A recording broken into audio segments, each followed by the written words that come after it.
आइए आगे बढ़ते हैं, दूसरा सवाल करते हैं।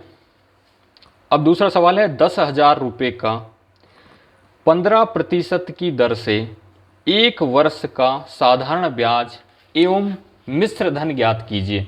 तो पहले वाले सवाल में सिर्फ पूछा था साधारण ब्याज, अब इस सवाल में पूछ लिया मिश्र धन।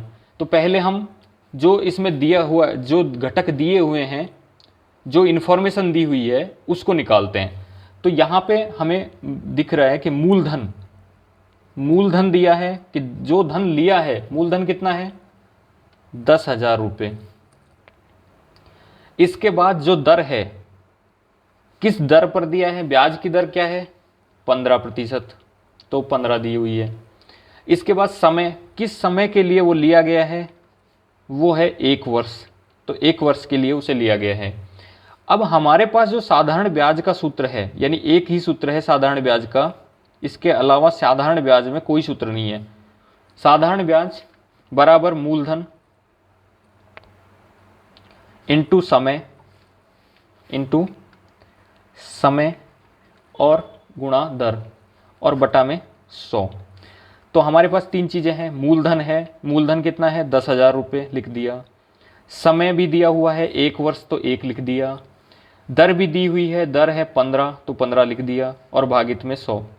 तो 100 से कि 2 जीरो कट गए, तो 15 इंटू में 100 यानी कि 1500 रुपये। यहाँ पे आ गया 1500 रुपये का साधारण ब्याज। साधारण ब्याज कितना हुआ हमारे पास, साधारण ब्याज हुआ 1500 रुपये।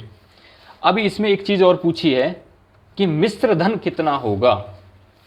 अब मिश्र धन के लिए मैंने एक सूत्र बताया था कि मिश्र धन जो होता है, ये वो धन होता है जब मूलधन के साथ ब्याज की राशि जोड़ दी जाती है, यानी कि लेते समय मूलधन लिया जाता है और देते समय मिश्र धन दिया जाता है, यानी ब्याज सहित जो धन लौटाया जाता है वो मिश्र धन होता है। ब्याज सहित राशि यानी कि मूलधन के साथ जो अतिरिक्त पैसा दिया जाता है वो होता है। तो मूलधन मान लो हमने 100 रुपये लिए और जब 1 साल के बाद लौटाया हमने तो उसमें ब्याज और शामिल कर दिया, तो 10 रुपये का ब्याज हो गया।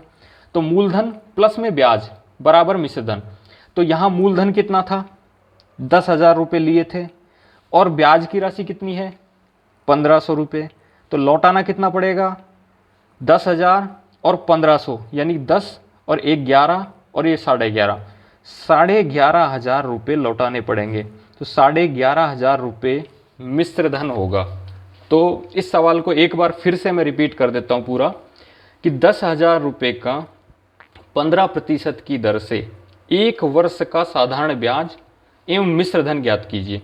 तो इसमें 3 चीज़ें दी हुई है, जो तथ्य दिए हैं वो है कि 10,000 रुपये यानी क्या हुआ मूलधन, 15% की दर से, तो ये दर क्या है ब्याज की दर, इस पे ब्याज लगाया जाएगा, इससे काउंट किया जाएगा ब्याज, और 1 वर्ष, समय कितना है केवल 1 वर्ष।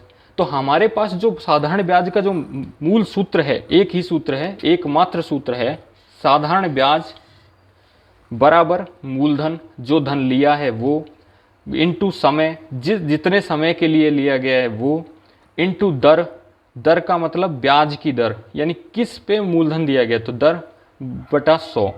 तो यहाँ पे मूलधन जो है हमारा 10,000, तो हमने 10,000 लिखा। उसके बाद समय जो है हमारे पास 1 वर्ष है तो 1 वर्ष लिखा। इसके बाद जो दर है वो हमारे पास 15 है तो 15 लिखा, और भागित में 100। तो 2 जीरो से 2 जीरो कट गई, 15 इंटू 100 बराबर 1500, यानी साधारण ब्याज आ गया हमारे पास 1500 रुपये। तो ये पहला हो गया सॉल्व कि साधारण ब्याज बताइए, तो बता दिया कि 1500 रुपये आए। इसके बाद इसने पूछा है कि मिश्र धन भी ज्ञात कीजिए, मिश्र धन ज्ञात कीजिए। यहाँ पे मिश्र धन भी पूछा है कि मिश्र धन भी ज्ञात कर दीजिए। तो जब मिश्र धन ज्ञात करना है तो मिश्र धन हमें पता होना चाहिए कि लौटाते समय जो धन होता है वो मिश्र धन होता है। अब लौटाएंगे जब हम लेंगे तो जो धन है उसमें ब्याज मिलाकर दिया जाएगा।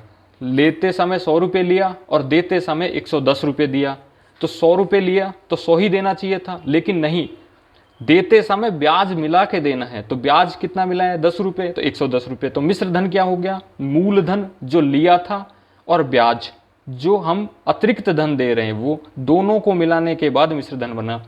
तो यहाँ पे हमने लिया कितना था 10,000 रुपये लिए हैं और ब्याज की राशि क्या है ब्याज की राशि है 1500 रुपये, तो 10,000 प्लस में 1500, यानी दोनों को मिलाकर कितना हुआ 11,500। 10,000 1 और 500, तो 11,500 रुपये। तो ये क्या हो गया मिश्र धन। तो ये दो ही चीज़ पूछी थी, साधारण ब्याज और मिश्र धन, तो दोनों ही हमने यहाँ पे ज्ञात कर लिया।